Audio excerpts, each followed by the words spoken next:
You want to keep it casual and they want more, right?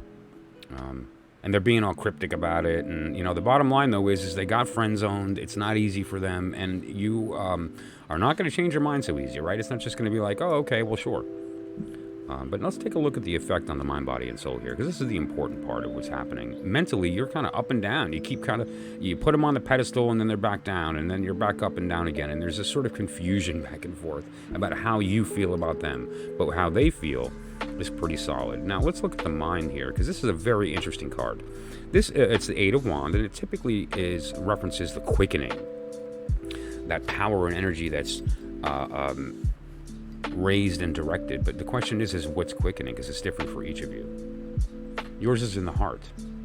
You are inspired by them. You're motivated by them. You're inspired by how you affect them. But there is no attraction there. And on the reverse side, they're quickened by the possibility, the hope. And it's very important that you're upfront about that, because you can have a very strong relationship here, a very strong friendship that can develop some very serious things. But just, you both have to be in a place of not mistaking it and making it something that it's not, right? And then we have the Aeon. Another word for the Aeon is judgment.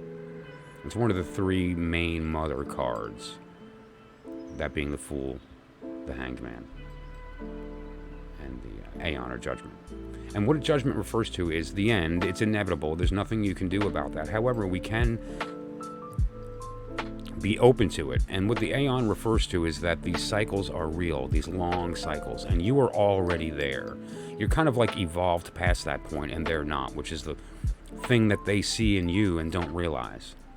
It's why people are attracted to you in the way that they are. But then you're the one who has to contend with the fact that people are misinterpreting that, right? And so stay steadfast.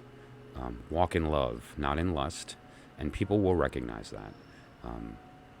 And you have to be open with them about where you're coming from. That said, if you need any advice on how to go about that, give me a call or a text message, direct message or email. It's also on WhatsApp. Or you can catch me on a live stream and we can talk about these particular circumstances. Why do you keep going around this wheel in your head with them? Because there's actually a deep connection here. It's just not romantic.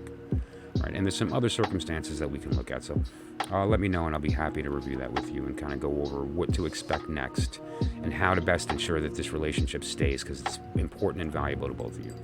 Okay, so I appreciate you listening. Have a great day.